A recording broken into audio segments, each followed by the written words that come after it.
Le 27 juin 2025, un changement discret a eu lieu, mais son impact pourrait être monumental.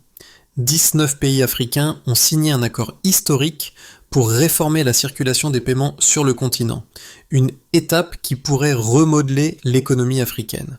Cette initiative révolutionnaire permet non seulement de réduire les coûts de transaction, mais aussi de libérer l'Afrique de la dépendance au dollar américain. Mais que signifie ce tournant pour des dirigeants comme Ibrahim Traoré et comment cela redéfinira-t-il les rapports de force économiques mondiaux ? Le 27 juin 2025, un moment clé s'est dessiné pour l'Afrique. 19 nations africaines ont signé un accord qui transforme radicalement la manière dont les paiements transfrontaliers sont effectués. En éliminant les frais élevés et les délais interminables, cette réforme offre un potentiel de croissance économique pour le continent tout en renforçant la souveraineté monétaire de chaque pays. Mais ce n'est pas tout. Cette avancée pourrait avoir un impact bien plus profond. L'émergence d'une nouvelle ère où l'Afrique pourrait enfin se libérer de la domination des grandes puissances économiques.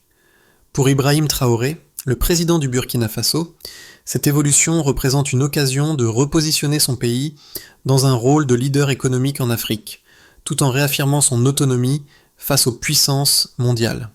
Mais à quel prix cette transformation se produira-t-elle ? Le succès de cette initiative dépendra de l'adoption des technologies, du soutien politique et de la gestion des risques géopolitiques. Le 27 juin 2025, un accord révolutionnaire a été signé à Abuja, marquant un tournant majeur dans la gestion des paiements transfrontaliers en Afrique. 19 pays ont convenu de mettre en place un système de compensation locale, appelé PAPS, visant à éliminer les frais de transaction élevés et les délais de plusieurs jours qui ont longtemps limité les échanges commerciaux entre les nations africaines.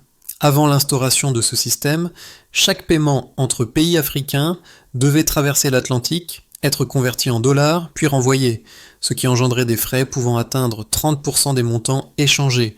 Ce processus était non seulement coûteux, mais aussi lent, prenant plusieurs jours. Mais avec le système PAPS, les transactions sont désormais instantanées, réduisant considérablement les coûts et accélérant les flux commerciaux. Cette avancée technique ne se limite pas à un simple progrès économique, elle représente une véritable prise de contrôle par l'Afrique de ses propres affaires financières. En éliminant la dépendance au dollar américain, ce système donne aux pays africains la possibilité de gérer leurs transactions financières sans passer par les corridors financiers et étrangers. Ibrahim Traoré, en tant que président du Burkina Faso, voit cette initiative comme un moyen de renforcer la souveraineté économique de son pays et de l'ensemble du continent. Ce changement pourrait bien être le début d'une nouvelle ère pour l'Afrique, où les nations africaines contrôlent leur avenir financier. Cependant, cette réforme ne vient pas sans défi. Le système PAPS doit encore surmonter des obstacles techniques, politiques et géopolitiques. La transition vers une autonomie monétaire complète nécessite une coordination parfaite entre les banques centrales africaines et la mise à niveau des infrastructures locales, ce qui pourrait être difficile à réaliser dans certains pays. De plus, certains pays occidentaux pourraient percevoir ce changement comme une menace pour leur influence économique en Afrique, ce qui pourrait provoquer des tensions internationales. Ibrahim Traoré, président du Burkina Faso, a rapidement saisi l'importance de l'accord signé en juin 2025 pour la transformation économique de son pays. Dès les premières discussions sur la mise en place du système PAPS, il a vu une occasion unique de renforcer la position du Burkina Faso dans l'Afrique de l'Ouest, tout en contribuant à l'autonomie financière du continent. Pour Traoré, la mise en œuvre de ce système signifie une rupture avec la dépendance historique au dollar et un pas vers une économie plus résiliente et indépendante. Les premiers effets de cette réforme sont déjà perceptibles dans les corridors commerciaux entre les pays africains. Par exemple, dans les échanges entre le Ghana et le Nigeria, les commerçants ont constaté une réduction considérable des délais de paiement et des frais de transaction. Un gain de temps de plusieurs jours dans les paiements transfrontaliers pourrait sembler anodin, mais il a un impact profond sur la gestion de la trésorerie des entreprises locales. Les petites entreprises, qui étaient auparavant freinées par des coûts élevés et des retards, bénéficient désormais d'un accès facilité aux marchés régionaux. Ce changement pourrait stimuler l'économie locale en permettant aux entreprises de mieux gérer leurs flux financiers. Mais au-delà de ces effets immédiats, l'impact à long terme de PAPS pourrait être encore plus significatif. Ce système permet non seulement de renforcer les économies locales, mais aussi de consolider le rôle des banques centrales africaines en tant qu'acteurs clés dans la gestion des paiements. Pour Ibrahim Traoré, ce système pourrait marquer le début d'une nouvelle ère où les pays africains contrôlent pleinement leurs échanges financiers, réduisant ainsi leur vulnérabilité aux fluctuations des devises étrangères. Le 27 juin 2025, l'Afrique a franchi un tournant décisif. 19 pays africains ont signé un accord révolutionnaire à Abuja qui a inauguré le système de paiement transfrontalier PAPS. Ce changement fondamental a eu des répercussions immédiates sur les relations économiques en Afrique, réduisant drastiquement les frais de transaction qui, auparavant, pouvaient atteindre 30% des montants échangés. Dans un continent où les échanges commerciaux entre pays étaient entravés par des frais élevés et des délais longs, ce système a permis de révolutionner la manière dont les transactions sont effectuées. Avant l'instauration de PAPS, les paiements interafricains prenaient plusieurs jours, souvent nécessitant des conversions de devises et des transferts internationaux. Ces obstacles réduisaient la compétitivité des entreprises locales et les limitaient dans leurs ambitions de s'étendre à d'autres marchés africains. Avec PAPS, les paiements sont maintenant réalisés en quelques secondes, ce qui a un impact direct sur la trésorerie des entreprises et la fluidité des échanges. Par exemple, dans les corridors commerciaux entre le Ghana et le Nigeria, les commerçants locaux ont constaté une amélioration notable de leur gestion financière, car les paiements sont désormais instantanés et les frais ont chuté à moins de 3%. Les premiers résultats ont été frappants. Le système PEPS a permis une augmentation significative des paiements transfrontaliers et a facilité l'accès des petites entreprises aux marchés régionaux. Le volume des transactions dans des pays comme le Ghana, le Nigeria et le Kenya a connu une hausse notable, ce qui a renforcé l'intégration économique du continent. Les gouvernements africains ont vu cette évolution comme une occasion de libérer leurs économies de la dépendance vis-à-vis des systèmes financiers extérieurs, tout en consolidant le rôle des banques centrales locales dans la gestion des flux monétaires. Cependant, les premières semaines ont également révélé des défis. Le déploiement rapide de PAPS a mis en lumière certaines vulnérabilités techniques et géopolitiques. Bien que le système ait connu un succès remarquable, des préoccupations ont émergé concernant la stabilité des infrastructures bancaires locales dans certaines régions. Par ailleurs, des acteurs internationaux, notamment les puissances économiques occidentales, ont exprimé des inquiétudes concernant la diminution de leur influence sur les finances africaines. En particulier, la réduction de l'utilisation du dollar américain dans les transactions pourrait bouleverser les relations financières traditionnelles et provoquer des tensions dans les circuits mondiaux. Malgré ces défis, le système PAPS a renforcé la confiance des acteurs économiques africains. Les résultats ont été suffisamment positifs pour encourager l'expansion du système au-delà des premiers pays signataires. En octobre 2025, le PAPS a été déployé dans d'autres nations africaines telles que le Kenya, l'Égypte et l'Afrique du Sud, consolidant ainsi un modèle de paiement instantané et locaux. Cette expansion rapide a marqué un changement de paradigme dans la manière dont les pays africains gèrent leurs transactions internationales, tout en minimisant leur exposition aux risques économiques externes. Le système PAPS ne se contente pas d'améliorer la vitesse et la sécurité des paiements, il redéfinit les rapports de pouvoir économique entre l'Afrique et le reste du monde. Alors que l'Afrique devient de plus en plus autonome financièrement, les pays africains gagnent en influence sur la scène mondiale, en particulier en matière de gestion monétaire. Pour Ibrahim Traoré, ce système représente non seulement une avancée pour son pays, mais aussi pour l'ensemble du continent, qui se positionne désormais comme un acteur économique plus fort et plus indépendant. L'impact du système PAPS sur l'Afrique est déjà mesurable à travers plusieurs indicateurs clés qui montrent l'efficacité du système et ses bénéfices économiques concrets.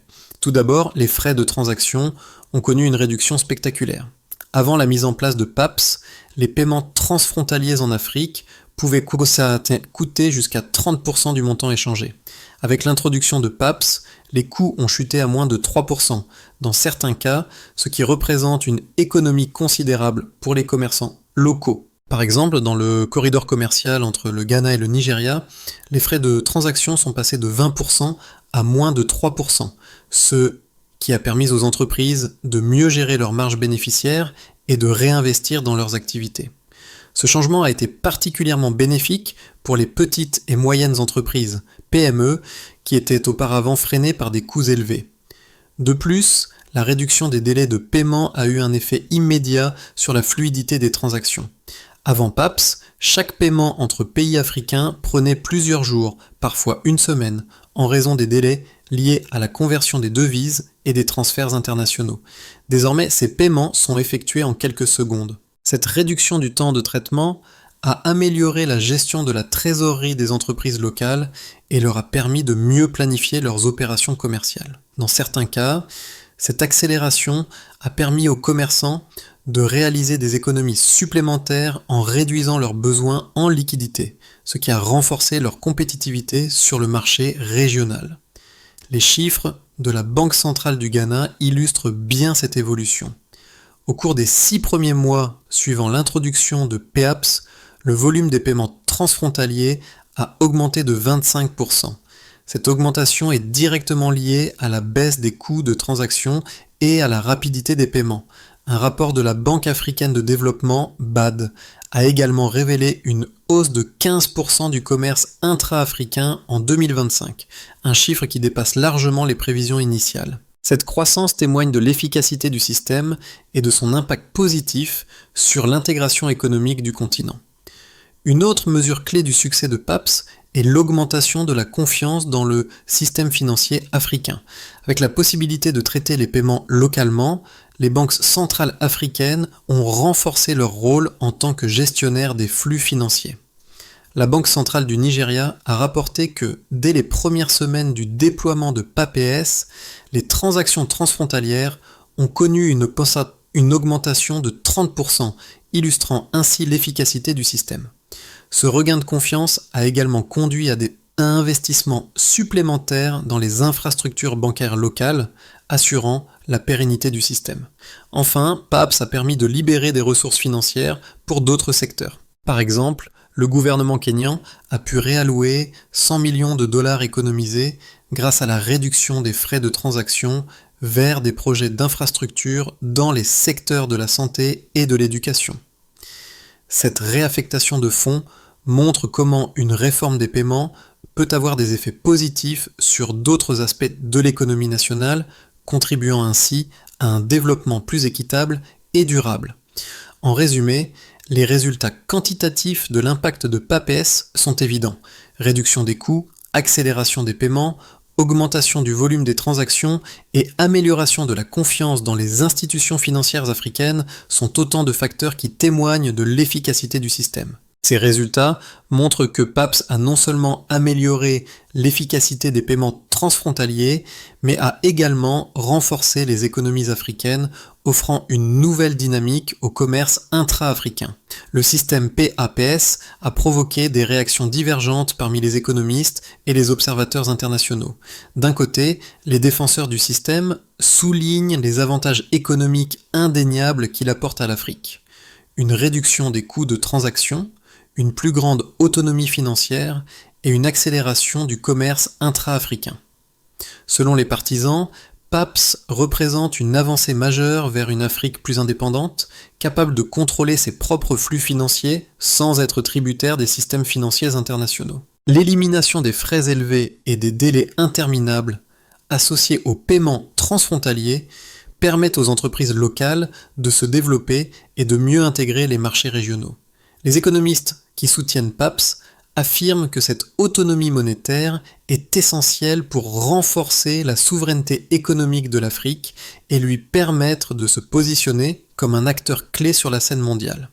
Cependant, cette transformation ne se fait pas sans risque. Les opposants à PAPS soulignent plusieurs défis importants auxquels le système pourrait être confronté. Tout d'abord, il existe des préoccupations concernant la stabilité des infrastructures bancaires locales.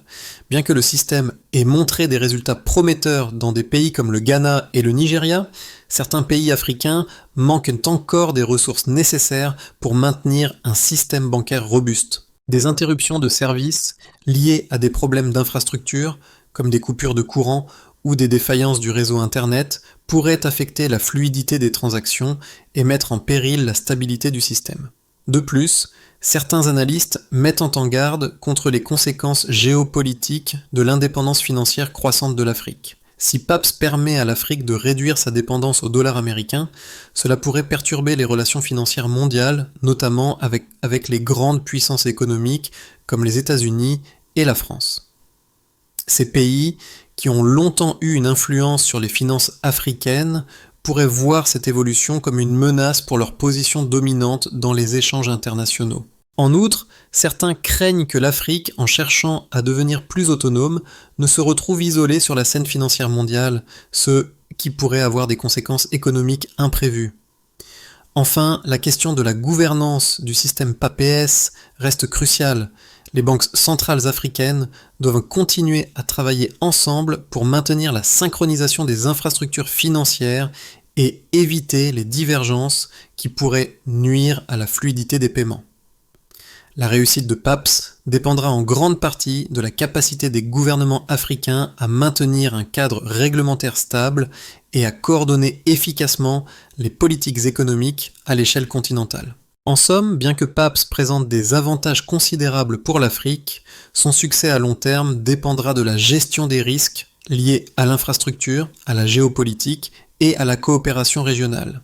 Les prochains mois seront déterminants pour évaluer si ce système peut réellement transformer l'Afrique en une puissance économique autonome ou s'il finira par exacerber les vulnérabilités existantes. Un tournant majeur s'est amorcé en 2025 et il est désormais clair que l'initiative PAPS pourrait redéfinir la place de l'Afrique dans l'économie mondiale. Ce système a déjà prouvé son efficacité en réduisant les coûts de transaction et en accélérant les paiements, mais son véritable impact pourrait résider dans la transformation géopolitique qu'il entraîne. Alors que les transactions se font désormais sans passer par les circuits financiers mondiaux, l'Afrique commence à se libérer de la dépendance au dollar, renforçant et ainsi sa souveraineté économique. Cette autonomie est un pas important vers l'indépendance financière, et pourtant elle soulève des questions cruciales. Le système PAPS pourra-t-il maintenir sa résilience face aux défis internes et externes? L'extension rapide de ce modèle pourrait-elle provoquer une fracture dans les relations économiques mondiales, notamment avec les puissances qui ont longtemps dominé les flux financiers? Les résultats sont déjà visibles dans les pays pionniers du système, mais il reste encore des défis à surmonter. Si PAPS réussit à s'imposer dans d'autres régions d'Afrique, il pourrait bien changer le paysage financier mondial, tout en laissant les acteurs internationaux remettre en question cette nouvelle ère de souveraineté économique africaine. L'impact de l'introduction du système PAPS sur l'Afrique, c'est déjà évident, non seulement en termes de réduction des coûts et de délai des paiements, mais aussi dans ses effets plus larges sur les économies locales, les banques centrales et la géopolitique régionale. Dans les premiers mois suivant son déploiement, plusieurs pays ont observé des changements tangibles. Par exemple, le commerce intra-africain a connu une croissance de 15% en 2025, un chiffre qui dépasse largement les prévisions initiales. Cette augmentation est directement liée à la réduction des coûts de transaction qui permet aux entreprises locales de s'engager davantage dans des échanges transfrontaliers. Les petites et moyennes entreprises, PME, ont été parmi les plus grands bénéficiaires de ce changement. Avant PAPS, ces entreprises étaient souvent exclues des marchés régionaux en raison des frais de transaction élevés et des délais de paiement longs. Aujourd'hui, grâce à PAPS, elles peuvent accéder plus facilement aux marchés voisins, stimuler leurs ventes et accroître leur compétitivité. Par exemple, une coopérative de commerçants entre le Ghana et le Nigeria a vu son chiffre d'affaires augmenter de 30% en 6 mois, ce qui témoigne de l'impact direct de PAPS sur les flux commerciaux et la gestion des entreprises locales. Les banques centrales africaines, quant à elles, ont vu leur rôle renforcé. En contrôlant désormais directement les transactions transfrontalières, elles ont gagné en influence sur les flux monétaires et ont réduit leur dépendance aux systèmes financiers extérieurs. Cela a permis une plus grande stabilité financière dans plusieurs pays avec une gestion plus efficace des réserves de devises et une réduction des risques liés aux fluctuations des monnaies internationales. Ce contrôle renforcé est particulièrement important pour des pays comme le Burkina Faso, dirigé par Ibrahim Traoré, qui voit dans cette autonomie une opportunité de renforcer la souveraineté économique de son pays et de l'ensemble du continent. Cependant, cette transformation n'est pas sans défi. Certains pays africains manquent encore des infrastructures nécessaires pour garantir la résilience du système PAPS à long terme. Des problèmes techniques, comme des coupures de courant ou des pannes d'Internet, peuvent encore entraver les paiements dans certaines régions, ce qui représente un obstacle à l'expansion complète du système. De plus, bien que le système ait permis une réduction des coûts et une accélération des paiements, il reste des préoccupations concernant la sécurité des transactions, surtout avec l'augmentation des volumes de paiements transfrontaliers. Du point de vue géopolitique, l'impact de PAPS se fait sentir au-delà des frontières africaines. Les puissances économiques comme les États-Unis et la France ont exprimé des préoccupations concernant cette évolution car elle réduit leur influence sur les flux financiers du continent. Certains analystes prévoient que cette autonomie accrue de l'Afrique pourrait entraîner des tensions avec les anciens partenaires financiers qui pourraient chercher à freiner l'expansion du système. Cependant, pour de nombreux dirigeants africains, ce changement est une occasion de repenser les relations économiques mondiales et de positionner le continent comme un acteur indépendant et puissant. En fin de compte, l'impact de PAPS sur l'Afrique va au-delà des simples économies réalisées.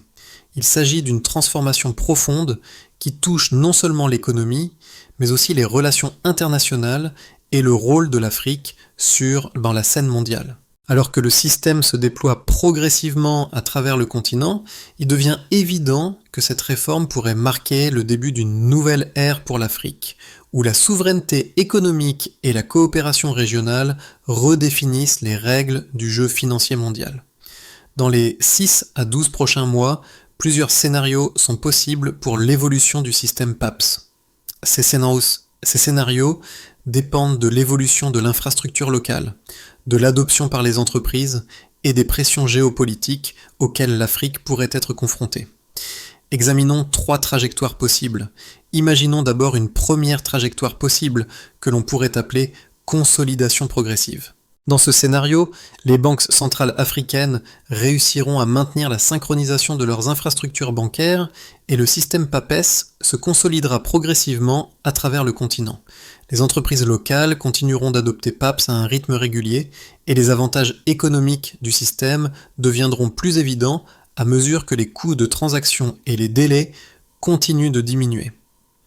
L'augmentation des paiements transfrontaliers et la croissance du commerce intra-africain se poursuivront, soutenus par des investissements continus dans les infrastructures locales. Cette voie renforcera la position de l'Afrique dans l'économie mondiale, mais de manière mesurée et stable.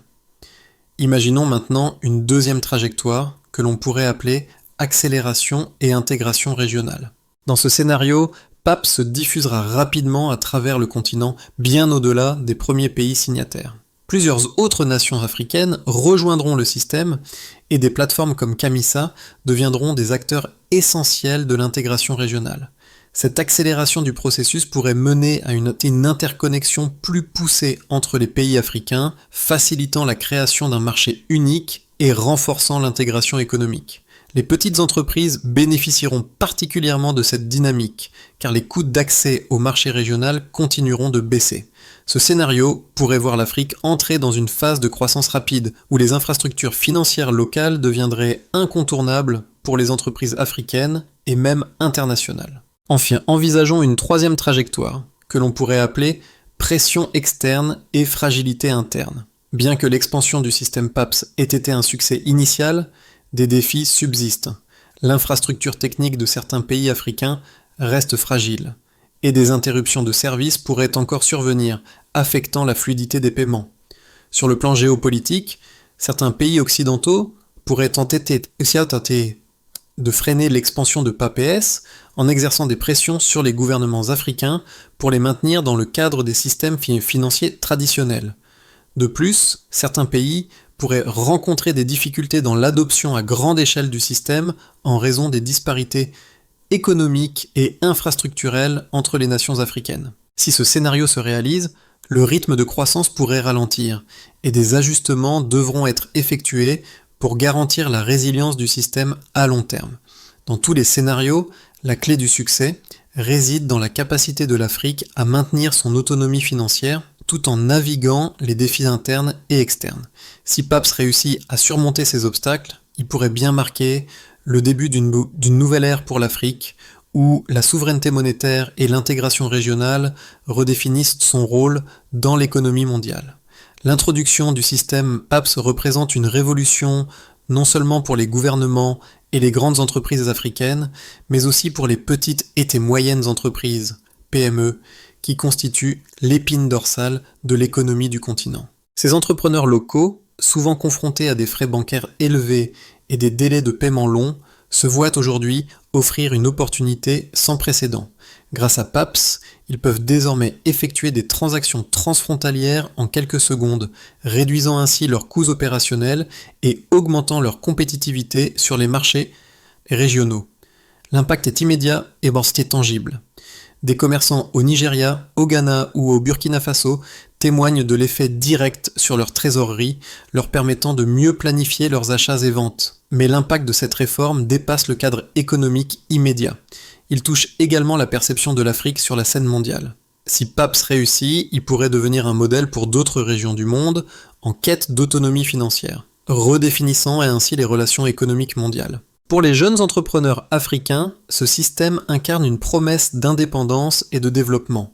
Il permet à chaque acteur économique, qu'il soit commerçant, investisseur ou consommateur, de voir l'avenir sous un jour nouveau, celui d'une Afrique capable de se gérer elle-même sans dépendre des systèmes financiers étrangers. Les petites entreprises sont au cœur de cette transformation. En réduisant les coûts et les délais des transactions, PAPS ouvre la voie à une plus grande intégration des entreprises locales dans l'économie mondiale. Cela signifie plus d'opportunités pour ceux qui sont prêts à saisir cette chance et à développer leurs activités au-delà de leurs frontières nationales. Pour les citoyens, cette évolution offre un aperçu de ce que pourrait être un avenir où l'Afrique contrôle non seulement ses ressources naturelles, mais aussi son avenir économique. Pour garantir la réussite à long terme du système PAPS, et maximiser ses effets positifs sur l'Afrique, plusieurs étapes clés doivent être franchies. La première étape consiste à renforcer les infrastructures techniques. Les gouvernements africains doivent continuer à investir dans la modernisation des réseaux bancaires et des connexions Internet pour assurer la continuité des services de paiement. Des programmes de formation pour les institutions financières locales et les entreprises sont également essentiels pour garantir une adoption généralisée du système. La deuxième étape est l'harmonisation des cadres institutionnels à travers le continent. Les banques centrales africaines doivent coordonner leurs politiques économiques pour garantir que le système PAPS fonctionne sans heurts dans chaque pays.